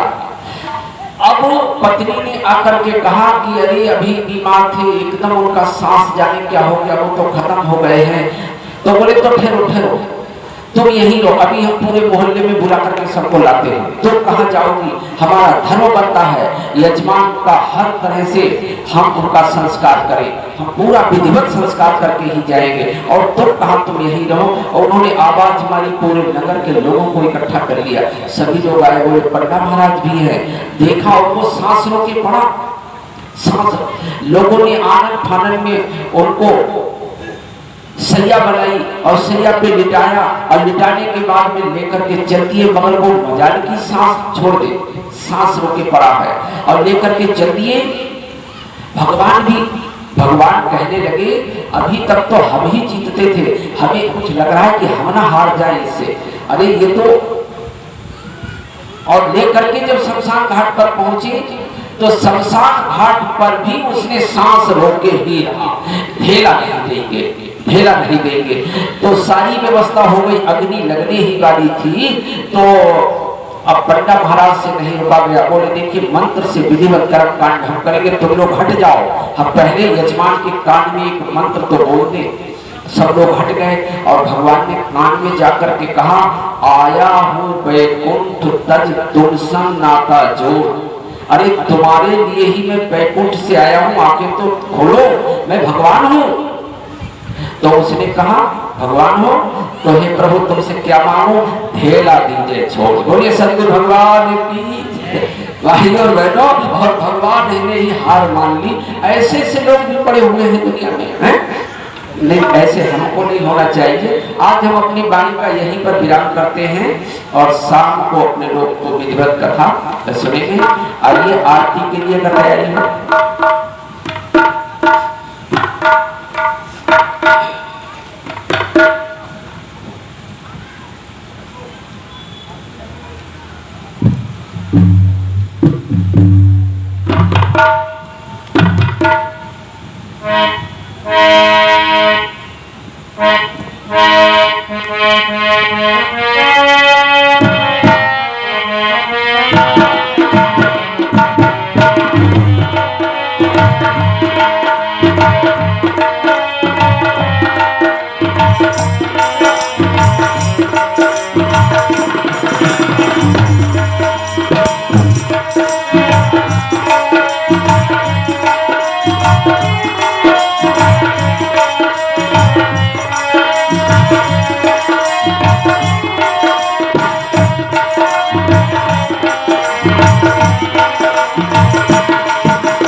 थोड़ा और कथा को आगे बढ़ते हैं भाई और बहनों।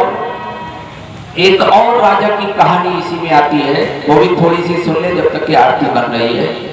महाराजा बलि का नाम आपने सुना होगा, जो सबसे बड़े दानी महाराजा बलि।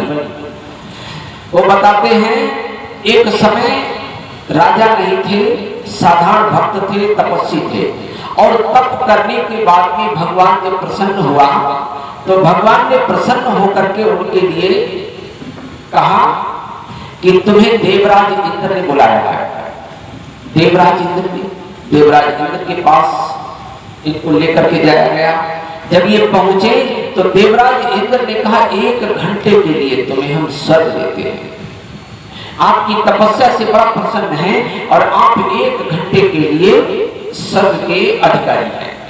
तो ये जो भक्त थे इन्होंने कहा हमारे लिए स्वर्ग, हाँ। तो उन्होंने कहा बहुत अच्छी बात। और ये दान की प्रवृत्ति इनके अंदर, दान की भावना का जवाब नहीं था। तो इन्होंने सोचा जब स्वर्ग हमें मिला है 1 घंटे का, तो क्यों ना इसको सब में बांट दिया जाए, दान कर दिया जाए। तो सबके लिए जितने भी अगल बगल में नर्क में थे सबको बुलाया, बोले भाई साहब 1 घंटे का स्वर्ग है, सभी लोग आ जाओ। सभी लोग, इंद्र ने कड़क करके कहा कि ये स्वर्ग तुम्हें दिया है और तुम इसका सुख भोगो। तो बोले कि देखिए आपने 1 घंटे के लिए हमें दिया है, 1 घंटे को हम कुछ भी करें, आप बीच में दखल अंदाजी न दें। और देवता चुप, और उन्होंने 1 घंटे के लिए सबको बुलाया, सबको सबका आनंद दिया और आनंद देने के बाद में जब घंटी बज गई तो सबसे कहा चलो। अब ये प्रसन्न होकर के चल दिए, बोले कोई बात नहीं, हमको मिला था मगर सबको मिल गया, ये कोई कम है। 1 घंटे हमको मिला था। और जैसे ही दरवाजे से निकल रहे थे तो तुरंत ही भगवान के देवदूतों ने पकड़ लिया, बोले भगवान विष्णु ने आपको बुलाया है, देवताओं ने बुलाया है, पहुंचो। बोले फिर राजा इनको ले गए, बोले कि तुम्हारा पुण्य जो तुमने अभी लोगों को दान किया है वो इतना अनंत गुना हो गया है कि जिसका गुना भाग लगाने के लिए तुमको महान राजा का पद, अब आप जाओ और पृथ्वी लोक पर जाकर के राजपद संभालो, राजा बनो। बोले सतगुरु भगवान की जय। वही महाराजा बलि के रूप में आए और कितने बड़े दानी हुए कि जिन्होंने अपना सब कुछ भगवान विष्णु के लिए दान कर दिया था। सभी लोग जानते हैं। तो दान की प्रवृत्ति अनंत गुनी हमें फलदायी होती है। आइए आरती के लिए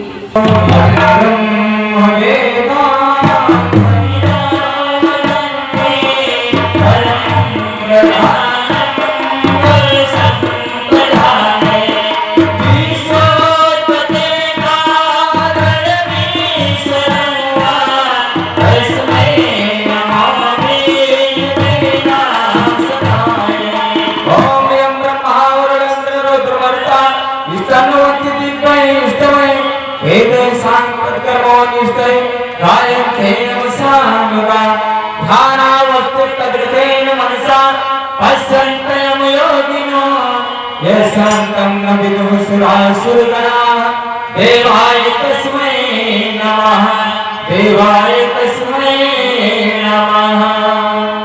आरते श्री प्रज्ञा पुराणे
you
बोले सद्गुरु भगवान की जय। वामन प्रज्ञा पुराण की जय।